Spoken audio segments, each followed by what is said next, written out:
गोरखपुर में सीधी मारवाड़ी के इस लॉन्चिंग प्रोग्राम में आप सबके बीच पधार चुके हैं, जिनका आप सबको बेसब्री से इंतजार था, जिनका अगर मैं सोशल मीडिया की दुनिया की बात करूं तो 9 मिलियन से ज्यादा की फैन फॉलोइंग है। पूरे देश दुनिया भर में लोग सुनते हैं और सुनकर जिन्होंने अपनी लाइफ में बहुत कुछ चेंज किया है, उसका श्रेय हर्षवर्धन जैन जी के लिए जाता है। मैं इन 4 पंक्तियों के माध्यम से सर माइक आपको हैंड ओवर करता हूं कि अवसाद निराशा रंजोगम अहम का रूप लिए फिरते हैं।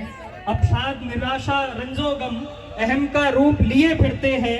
अपने सर पर सारे जग का दुख संताप लिए फिरते हैं। अपनी अपनी दुनिया का होकर रह जाना आशा है। जग की खातिर जग के संग संग चलने वाले कम मिलते हैं। तो एक बार जोरदार तालियां हर्षवर्धन जैन जी के लिए। Thank you so much. Ram Ram साहब, तैयार हो? बहुत सारे लोग मुझे इसकी वजह से भी नहीं पहचान रहे क्योंकि मेरा आईडी प्रूफ इसके नीचे छिप गया भाई। 2 मिनट झलक दिखला दे वीरेंद्र जी। लो थोड़ा ले। देसी देसी ना बोलिया कर छोरी रे, इस देसी की फैली ये दुनिया हो रही रे। दिल से शुक्रिया, आपने इतना गर्मजोशी से मेरा स्वागत किया। मैं सबसे पहले धन्यवाद देना चाहूँगा कौशल्या चौधरी जी को, उनके पूरे परिवार को, जिन्होंने आज आप और हम लोगों को मिलवा दिया। इसके कारण तो वही है। तो एक बार जोरदार तालियां होनी चाहिए बहन कौशल्या जी के लिए। वाह, मैंने इनके वीडियो 2-3 साल पहले यूं ही ऑटोमेटिकली आगे देखना चालू किया। 1-2 बार देखा तो रिलेट किया। रिलेट इसलिए किया क्योंकि अपन भी तासीर ऐसी है अपनी भी। तो दिल में ख्वाहिश थी कि कभी ना कभी ये जो आज फर्श पे बैठ के खाना बना रहे हैं, एक दिन इस देश की करोड़ों महिलाएं और करोड़ों लोग इनसे प्रेरणा लेंगे कि जो इंसान अपनी संस्कृति को, अपने संस्कारों को, अपने जीवन के कर्तव्य को निभाते हुए अगर इस लेवल तक पहुंच सकता है तो हम सब लोग उस लेवल तक पहुंच सकते हैं। मिलती है प्रेरणा। चलो, मुझे 2-3 बातें कहनी है। 2-5 मिनट है। मैंने इनके जीवन को पिछले 2-3 दिनों में स्टडी किया। कौशल्या जी कब से शुरू हुए, कैसे अपने जीवन की यात्रा की।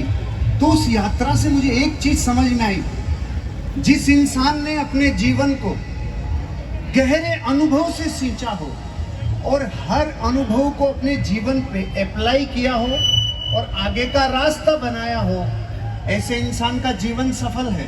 दोबारा बोल रहा हूँ, ध्यान से सुनना। जितने युवा हैं, जितने हमारे बड़े बुजुर्ग हैं, जितनी माताएं बहनें, मेरी आवाज आ रही है पीछे तक?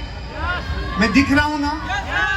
कुछ तो दिख रहा है, बस फिर चिंता नहीं। जिस इंसान ने अपने जीवन के अनुभवों को याद रखा, हर अनुभव को आगे के लिए पदचिन्ह बनाया, आगे के लिए माइलस्टोन बनाते चला गया, वो इंसान उन अनुभवों से एक दिन एंटरप्रेन्योरशिप क्रिएट करता है, एक दिन बड़ा व्यापार खड़ा करता है और एक दिन लोगों के लिए बहुत बड़ी प्रेरणा का माध्यम बनता है। अनुभव बहुत जरूरी है भाई। अनुभव सबसे बड़ी ताकत है। हमें बचपन में स्कॉलास्टिक एजुकेशन मिली। थोड़ी आवाज कम करना भैया। हमें बचपन में जो शिक्षा मिली वो थी स्कूल वाली शिक्षा, स्कॉलास्टिक एजुकेशन। फिर थोड़े और बड़े होते हैं तो किसी को मिलती है प्रोफेशनल एजुकेशन और प्रोफेशनल लर्निंग्स। फिर थोड़ा और जीवन में किसी विशेष जगह पे ताकत लगते हैं तो फिर फाइनेंशियल लर्निंग्स। लेकिन इन सारी लर्निंग से ऊपर एक लर्निंग है जिसका नाम है एक्सपीरियंस लर्निंग, जो अनुभव से आती है। और अनुभव ऐसा ही है। एक बार एक बहुत पढ़ा लिखा आदमी नदी पार करने के लिए नाव में बैठा था। तो नाविक जो था वो बेचारा साधारण देसी आदमी था, हालात फटे पुराने थे और ये पढ़ा लिखा था। तो इसने देखा थोड़ा इससे पूछ लेते हैं, इसके ज्ञान को चेक कर लेते। तो इसने पूछा, अरे भाई कभी ताजमहल देखा है? कि नहीं भाई साहब मैंने नहीं देखा। अरे तेरी 4 आने जिंदगी खराब। थोड़ी और नाव आगे गई, अरे तूने कभी कुतुब मीनार देखा है? भाई साहब मैंने नहीं देखा। तेरी 8 आने जिंदगी खराब। थोड़ा और आगे गए, अरे लाल किला तो देखा होगा? वो भी नहीं देखा भाई साहब। तेरी 12 आने जिंदगी खराब। नदी थोड़ी और तेज बहने लगी, थोड़ा हिलाव आने लगा, तूफान आने लगा। अब की बार नाव हिलने लगी, डुलने लगी। तो अब की बार इस फटे वाले ने पूछा, अरे भाई साहब तैरना आता है कि नहीं आता? तो तेरी 16 आने खराब। अनुभव, एक्सपीरियंस, लर्निंग सबसे भारी है। इसी अनुभव से इन्होंने अपने आप को और लोगों के लिए प्रेरणा स्रोत बना दिया। अनुभव बहुत भारी है भाई। मैं इनसे कल जब मिल रहा था तो दोनों हस्बैंड वाइफ से मैंने कुछ मासूम सवाल पूछे। मैंने इनसे पूछा कि आपकी जितनी चक्कियों में मसाले पीस रहे हैं ये कितने आरपीएम पे घूम रही है। इन्होंने आंखें फैला के, पुतलियां फैला के बोला, ओह आपको ये भी पता है? मैंने कहा बताओ तो सही। कि 30 आरपीएम पे। और मैंने कहा भैया हमारी दादी, हमारी नानी, हमारी माँ जिस आरपीएम पे मसालों को और अनाजों को पीसती थी, मतलब भारत का कोई भी आदमी अगर चक्की को हाथ से चलाए तो उतने ही आरपीएम पे पीसती है जितने पे ये मसाले पीस रहे हैं। मतलब जो चीज खाने वाली हो और शरीर में जा रही हो और अगर वो गर्म नहीं है, हीट नहीं है, तो समझ लो उसके पूरे माइक्रो न्यूट्रिएंट सलामत हैं। फिर मैं रिलेट इसलिए कर गया, मेरे घर में खुद के चक्की है, वो उतने ही आरपीएम पे पीस।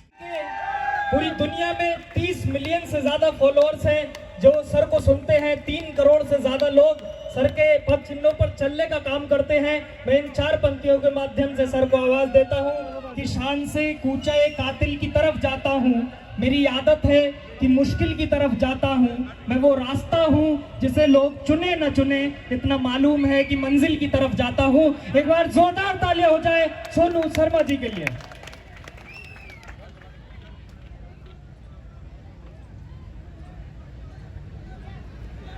सबसे पहले आप सबको बहुत बहुत बधाई, कॉन्ग्रेचुलेशंस, और यहाँ आने के लिए बहुत बहुत धन्यवाद।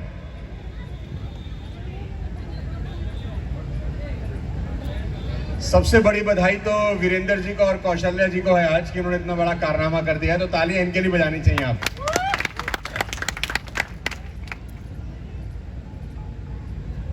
आप में से कितने लोग ऐसे हैं जो मुझे पहली बार देख रहे हैं? पहली बार देख रहे हैं? अच्छा, ऐसे जिंदा पहली बार देख रहे हैं? तो अभी तक उसमें देख रहे थे फोन में, तो जिंदा पहली बार मैं सामने आया हूं।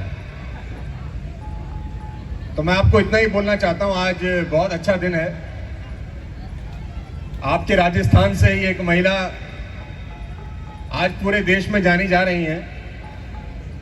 वो कहते हैं कि हर आदमी की सफलता के पीछे एक औरत का हाथ होता है, लेकिन औरत की सफलता के पीछे आदमी का हाथ भी होता है। तो वीरेंद्र जी के लिए डबल तालियां होनी चाहिए। मैं आपको बहुत बहुत बधाई देता हूं वीरेंद्र जी। और मैं अभी कोई 10-12 दिन पहले दुबई था, तो दुबई से मैं बहुत कुछ सामान खरीद के लाया। तो वहाँ मसाले बहुत अच्छे मिलते हैं दुबई में। तो मैं कल बता भी रहा था इन लोगों को कि वहाँ पर प्योर मसाले मिलते हैं। तो मेरी थोड़ी सी आदत है सामान घर लाने की, तो मैं वहाँ से हल्दी, मिर्च पाउडर और कड़ी पत्ता और पता नहीं क्या क्या, मैं और मेरी वाइफ जब सामान खरीद रहे थे तो बहुत सारा ये घर का ये जो कच्चे मसाले होते हैं वो लेके आए। लेकिन जब फिर इन लोगों ने बताया कि हमारा तो काम अब ये देसी और शुद्ध और प्राकृतिक बनाने का है, तो मैंने कहा हमारा खोज खत्म हो गया, आपसे ले लिया करेंगे अब। तो अगर 10 दिन पहले मिल जाते तो मेरा खर्चा बच जाता, लेकिन अब आगे से इनसे ले लिया करेंगे। आप भेज देना सर हमारे घर। आप सबको भी बहुत बहुत शुभकामनाएं। और इतना ही सोचिएगा कि अगर एक महिला कर सकती है तो कोई भी कर सकता है। और यहाँ जितनी महिलाएं बैठी हैं, मैं तो खास तौर पे आपको बोलना चाहती हूँ, मैं मिट जाऊंगा लेकिन कर्ज नहीं मिटेगा। लेकिन भगवान ने बड़ी कृपा करी, आज मैं आपके सामने खड़ा हूँ और आज हिंदुस्तान की कोई 200 से ज़्यादा बड़ी बड़ी कंपनीज के साथ काम करता हूँ उनके बिजनेस को बड़ा करने के लिए।